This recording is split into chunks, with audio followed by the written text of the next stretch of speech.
Welcome to Geocache Adventures with me, Shadow Dragon 1, where I discuss geocaching and my adventures with it. If you enjoy the show, please leave a review wherever you listen to podcasts or on the Geocache Adventures Facebook page. You can also sign up for the Geocache Adventures newsletter, which features upcoming episode information, behind the scenes articles, and other fun articles and information. This interview was recorded using Zoom and may sound different than other podcast audio.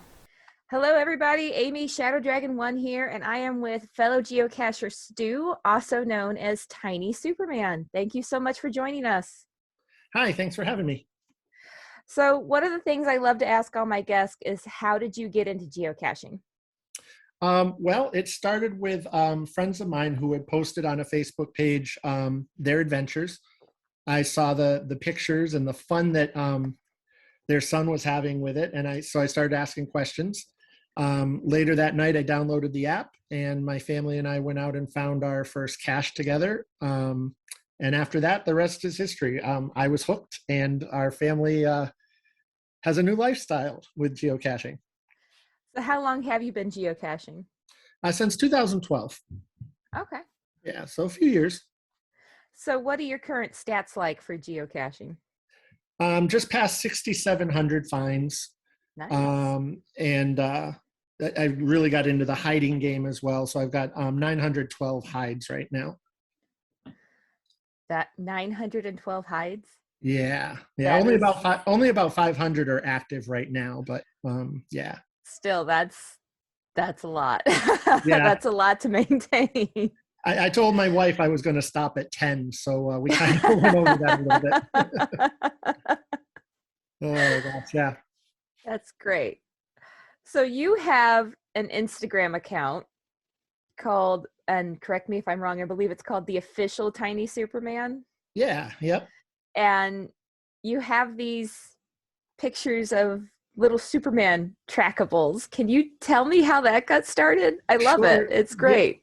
Yeah. Well, one of the things I love about this hobby is the fact that I can tie in so many of my interests all at the same time. So I love visiting new places. I like taking pictures.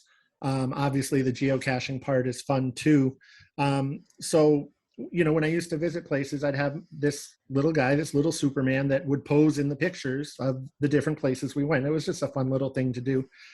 So then when I started geocaching, seemed like a natural transition to have him join in on the adventures. And that's actually how I came up with my name, TineySuperman, for the little travel bug buddy that comes along in my adventures. So yeah, he poses with the caches, and I started posting them. Obviously the Instagram's fun because I get to share with other cachers, but it's fun for me too because I can relive my adventures. I have everything cataloged, and I can go right over it and relive the memories of some of the fun hides. So yeah. And there are some great pictures on there. I follow you myself, and I always love when the little Superman pops up on my feed. It's just so much fun. Are there different TineySuperman, or do you just have the one guy? Well, Or yeah, it started off as one who traveled with me, everywhere I went. And then I got a second one because I'd leave one in my car, and then we'd be in my wife's car, and then I wouldn't have him with me. So we had one for each car. And then I decided after my 1,000th find that I was going to release him. So I have a third one, which is actually the official one that's been released into the wild. So he's been traveling around for a few years now. And then, the other two stay with me. So, yeah. so the one that you have released, is he still active? Do you still get logs for him? I still do. There were a couple of close calls where he went disappearing for periods of time. But yeah, he's currently moving around. He's in Spain right now, so it's fun every now and then to see a picture pop up and see where he's at. Do you have any idea how many miles he's logged? Last time I checked, it was just over 51,000 miles. Wow. Yeah. And he's been to some cool places, that other cachers have taken him to, places that I hope to get to someday. One of my favorite spots was Iceland. And the cacher who took him to Iceland took a lot of pictures. So I really got to see, a little bit of where he was at. So that's my That's goal, awesome. someday get to some of the places that he's been. I love trackables, and I set goals. A lot of my trackables have goals to go to places that I hope to go to someday. So Yeah. trying to live vicariously through my trackables if they ever get there. So you also have a Superman Geoart that you created. Yeah, yeah. That's been live now for probably 2 or 3 months. And it's been a lot of fun. A lot Okay, of so fun setting that up. that's fairly recent then, 2 or 3 months. Yeah, yeah. Nice. So for those who may not be familiar with GeoArt, can you just give us like a real brief explanation of what that is? Yeah, so a GeoArt is a collection of puzzle caches, and the posted coordinates make some kind of a picture or image when you look at them before you find them. So it's a fun way to group a bunch of caches together, make an image, which I think draws people to the caches to some extent. It's always fun to complete a GeoArt. And then when it came time to think of what picture I wanted to do, it seemed like Superman was the thing to do. So that's what we did. It seems to fit your branding quite well.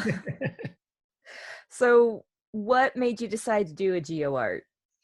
I had done a few of them from different cachers in the area and just had a lot of fun, going after them. And usually a GeoArt, most of them are made up of quite a few caches, anywhere from, I've done some that were like 50 caches up to one that I did that was about 125, something like that. So, it's a fun little way to tackle an adventure and to stay with something, to have a goal.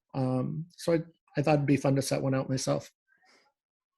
So in your GeoArt, your Superman, it's just the symbol, right? The super S symbol. Right, right. Okay. How many caches are part of that? That was 60 caches. 60 caches. And those are all mystery caches or Yeah, it has to be a mystery. unknown, well, however Yeah, you want to call unknown. I call them puzzle caches. them. And it has to be that so that you can have the virtual coordinates to make the picture. And then the actual cache has to be within 2 miles of those coordinates. So it can be challenging, when you set up your image, to make sure that you have the space to lay out the physical caches. So, and I've seen people do this different ways. I've seen some people that have laid out geo art, and I've literally seen them put, here's the answer to the actual location, or they make an actual puzzle for it. Did you actually sit down and make 60 different puzzles? Or Um, did you make like just variations of the same type of puzzles? Or how did you end up doing it? yeah, it was pretty boring, actually. What I did is I just I posted the actual coordinates on the cache page, but I posted them with a white font on a white background. Okay. So cachers had to work a little bit for it, but not terribly difficult to find. So Okay. Nice. Okay. Yeah, I would imagine if you're trying to come up with unique puzzles for that many caches, that would be very monotonous potentially, or very time consuming at the very least. right, yeah, for sure.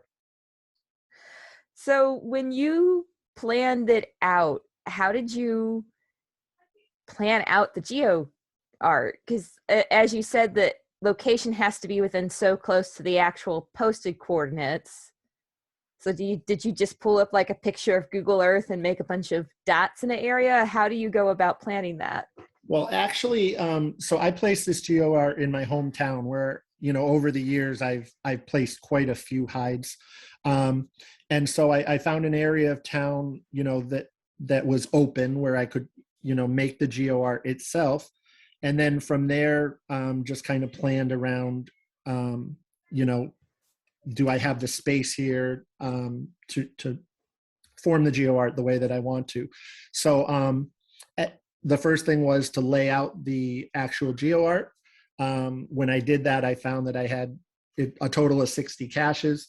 And I had about 55 previous hides in town already. So basically I archived those hides, went back, refreshed everything, made it nice and new and ready to go, and then republished as the Geoart. Oh, okay. So then you only had to make an additional 5 hides Right. to And that complete was a it. little tricky, because over the years I had pretty much filled up town as it was. So to go back and find some extra space. And a couple of the spots that I had planned for the Geoart, just like any time you place a hide, had gotten kicked back by the reviewer for various reasons. So, back to the drawing board and had to find a new location for some of those. So, it's not something that happens overnight. It takes some time and some planning, but it's been worth it. It's been a lot of fun, and it seems to be well received. So how long did it take you to set that Geoart up? I'd say probably about 6 months from the time that I started laying out the virtual coordinates to then going and checking up on the caches and placing the new hides, and then the publishing, of course. And that took well over a week from the time that I sent it into the reviewer to be published. You can imagine, to go through 60 caches and make sure that everything lives up to expectations there. But yeah. So when you submit a Geoart, do you submit it all at once and say, hey, this is a Geoart and here's all 60 or however many at one time? Or do you submit like 10 at a time, or how does that work? Yeah, well, the way I did it is I waited till it was all set to go, and I submitted all 60. And after the reviewer got back to me, as I said, there were a couple that needed adjustments or needed new locations. And the reviewer asked me, if I wanted to wait until the Geoart was complete, or if he wanted me to publish some of them. I decided it would be best to have everything come out at once, ready to go. So, we held it off a few weeks while I made the changes that needed to happen. And then when it was all set, he published the group together. Nice. Okay. So these 60 caches, are they 60 pill bottles? Do you have different sizes and different types of containers, or is it, what are those of, it's 60 caches, let's just get 60 Altoid tins and just put them out there? Like how did you plan that? That's a great question, because a lot of the Geoarts that I've done have been exactly that. It's been one type of container, basically one type of hide. And for some of the Geoarts that I've had to travel to, I might spend an hour or two going after them, but after that, it starts to get boring after a little while. So, you stop and then you go back a different day. With this Geoart, because it was built mostly on caches that I had previously placed, I was able to do a variety of containers, a variety of terrains. So I think that's maybe made mine stick out a little bit more than some others, is the fact that it's not just one type of hide or one type of terrain. It's a mixture of those. That's nice. Yeah, I've worked on some Geoart, and it almost kind of turns into sort of a power trail. You realize once you solve them all, it's like, oh, there's like a row of 50 telephone poles, and it seems like there's a cache at all 50 of these. And Right. while it's still fun, it is kind of a little monotonous after so many finding the exact same thing over and over again in the same day. So it's really neat that you did it a bit different and a little more variety to your caches, your art there. Do you have any advice for anybody that wants to put out a Geoart? Well, I will tell you one thing I learned about it after the fact is that cachers like to go after the Geoart, and they like to do as much of it as they can in a day. So I've had several cachers who went out and did, all 60 in a day. And usually when they do that, they're going out with a friend of theirs or several friends. So I wasn't prepared for the amount of emails that I would get for notifications.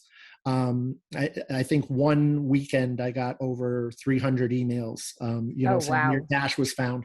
So that was something that I just had never given thought to. Um, so there's that. As far as putting it together, just I think patience. It's not something that happens overnight. If you want to do a good job on it, it takes time. Yeah, that's some good advice. You said 6 months to get yours all lined up from start to publish, right? Right, right. Okay, so definitely prepare for it to take some time.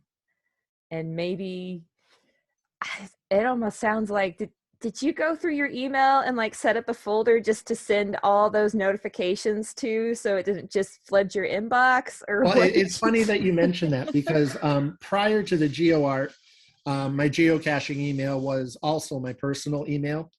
And so, it wasn't really an issue. I'd get emails through there or whatnot. But after the Geoart, I did have to set up my own personal geocaching email so that I could keep it separate. Um, but it's been fun. It's been great. That's awesome. Have you gotten any logs, any fine logs that somebody has sent for your GeoArt that's just really stood out in your memory at all? Um, Not really. One thing with a GeoArt, it's basically, like you said, a power trail. So you tend to get a lot of copy and paste logs, which is okay. When you put something out like that, that's what you're going to get. So, um, it's always nice when a cacher goes the extra mile and posts something that they appreciated about the hide or whatnot. So those are always nice to get. But again, when you're setting up something of this magnitude, I think you have to expect to get some more generic logs. Yeah, I could see after, 3 or 4, you're just gonna get TFTC a lot. Oh, so besides GeoArts, and you have your TineySuperman guy that travels with you, what other parts of geocaching that just really speak to you that you just really honed in on? Oh, without a doubt, it's the places that it takes me. You know, it's it's always fun. The thrill of the hunt is always fun looking for a cache, no matter where it is. But the ones that really stick out are the hidden waterfalls on back trails, or the historic buildings, or roadside attractions. Those kinds of things are always fun. So for me, it's really about the places it takes me and the sites that I get to see. Is there a place it's taking to you that really sort of stands out in your memory above the rest? Oh gosh,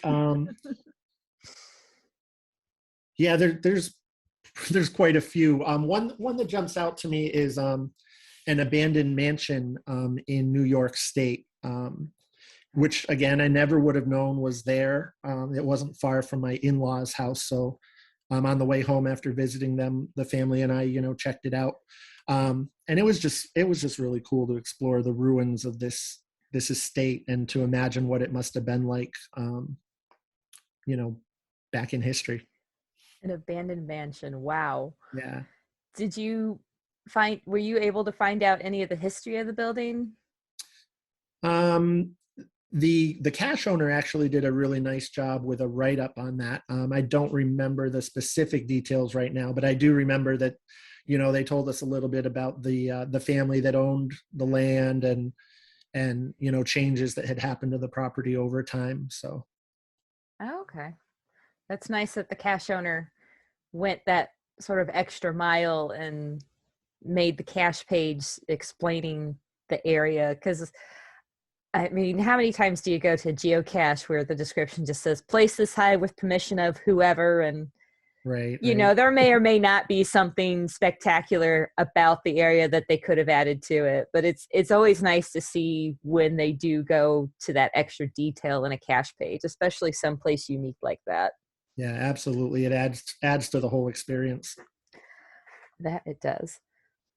Is there anything else about geocaching or TineySuperman? that you'd like to share with us? No, I don't think so. I think, like I said, the hobby's just been great. I set out for something to do with the family. And, we've made some adventures along the way and keep making adventures. And I think the people that you meet, which I wasn't prepared for getting into the hobby. I thought it was something we go out into the woods and we do our thing, but just over the last few years made some tremendous friendships, just by sharing this great hobby with people. That's great. It is amazing the people you can meet just out randomly on a trail someplace, phones and GPSs out. You kind of just automatically realize, I think I know what you're doing here, and I'm doing the same thing. Yep, absolutely. Warning, this part of the show contains spoilers for the cache that is about to be discussed. So every episode, we do a cache highlight, and you have graciously agreed to highlight a cache for us. So can you tell us what is the name of this geocache? The name of the cache is called Phone Booth. Cache code GC87WW6. Difficulty rating 4, terrain rating 1.5. The description reads, "Welcome to Phone Booth, where you can step into a piece of nostalgic history. This is a gadget smart cache. You need to figure out what you have to do to find the log and sign it. The geocache does not need to be taken apart, pried open, or otherwise disassembled. In any way, no tools are required to open this cache other than your geosenses and some spare change. Gently manipulate things on the cache. The cache will open when the correct solution has been found. Please be sure to put everything back exactly the way you found it before leaving the cache. Please do not forget to lock the lock on the phone booth door to keep muggles out. Thank you for doing that. Note, read the entire description section. Skipping over it will only frustrate you at the cache, and you would be better off finding Tupperware in the woods at that point. Use the information provided to your advantage and don't overthink it. This cache is available during daylight hours only. Expect to spend 30 minutes to 1 hour on this cache. The object of finding the final and signing the logbook is to have fun with this cache and dialing numbers. Dial any of the phone numbers found on the phone booth or in the phone book. Take a look around at the artwork and reminisce of days of yesteryear. You young kids can just Google what you see. Please know you will not be able to solve this cache by just looking at things and trying to figure them out. There is no puzzle or encrypted messages anywhere. I would highly suggest that you call 411 to get information on how to use the payphone, volume controls, etc. And don't forget, call waiting was not invented when people used payphones. If you have not been given any hints during your phone calls, then you need to call people phone numbers. Look at people you recognize in the phone book and call them. Take a look at the commercial business listings and call them. Calling commercial business listings or white page numbers that are in bold multiple times will allow you to hear different information each time you call them. Try it. If you are not receiving any hints, then you're not calling enough numbers. Reread the previous sentence and repeat it out loud. Once you have called enough people and have gotten all the information that you need, you simply have to drop a dime and call the cache owner. Note, dropping a dime is just an expression. On this payphone, any coin will work. Dimes, nickels, quarters, Canadian coins, etc. And you only need to use it when dialing the cache owner, i.e. any other number, no coins are needed. If you are attempting to find this cache directly after another find, be sure you are starting from the beginning by pressing the red reset button found at the top of the cache. Before you begin, only press it once and you will hear the initialization sound. Do not press the reset again to restart the cache as you continue with solving. That will only hinder your experience. The button is clearly marked. Note that the cache will automatically reset itself after it has been idle for 15 minutes. Please post pictures of yourself with the gadget cache in the logs, but please do not show or log any spoilers as they will be removed. It's all about having fun. Hint, drop a dime and give the cache owner a call. If you're having trouble, I will have someone call you and give you a hint. If you need info, dial 411, lock code 0619. it's exactly what you would expect. It's in the back of a business, and it's a full-scale phone booth. And it is by far my favorite cache that I found. It's just absolutely amazing. Basically, the idea behind the cache is you go into the phone booth and you have a phone book. And there's a lot of celebrities listed in the phone book, and you get on the phone and you dial the number, and you actually the cache plays recordings from these different people. So, it might be Garth Brooks. You call up Garth Brooks, and you hear a song play by Garth Brooks. So you go through, and there's all kinds of celebrities. The idea behind the cache is you have to find the cache owner's phone number. Oh. And when you successfully find that, there's a little bit of a challenge to it. When you successfully find it, the like coin vault where on a payphone opens up, and the cache is there for you. So it's just amazing the amount of work and effort and knowledge that went into a cache like that. It's just truly memorable. It was amazing. That's pretty great. Do you remember like how many phone numbers you had to go through to find the right one? Well, I don't want to give too much away. But the phone book had easily 100 to 200 different phone numbers. Oh, wow. And I'll just leave it at that. So potentially you could need a lot of time to go through them. Yeah, we were there probably about 45 minutes to an hour, standing in the phone booth and trying to figure out exactly what we needed to do to earn our prize. But Wow. yeah, it was awesome. And when I find myself back in that area, it's probably about an hour to an hour and a half from my home. But I'll definitely visit again when I'm in the area. It was that good. Okay, would it be worth just, if you had the time, let's just say, just dial every number to see what the recording is? I think so. Yeah. And there were some random numbers, like just regular old numbers. But it was fun to see, the different celebrities and what clips the CO chose to use. And it was just fun. I mean, you could literally sit there and just do that. That's pretty awesome. That sounds like a really fun geocache. And you said it's just in the back of a business? Yeah, as it turns out, the CO of the cache, his wife owns a hairstyling salon. Oh, So, he put it there in the back of her salon. So, it's perfectly safe for him, and he, can check up on it pretty well. And I'm sure he also gets a laugh and a charge out of the visitors as they're working on it. oh, I would imagine. That would almost be worth having a camera nearby just to see what's going on at it. Oh, that sounds really fun. Well, Stu, thank you so much for coming on today and telling us about TineySuperman and your Geoart and doing a cache highlight with us. I really appreciate it. It's been a lot of fun talking with you. My pleasure. Same here. Thank you so much. Thank you for listening to Geocache Adventures with me, Shadow Dragon 1.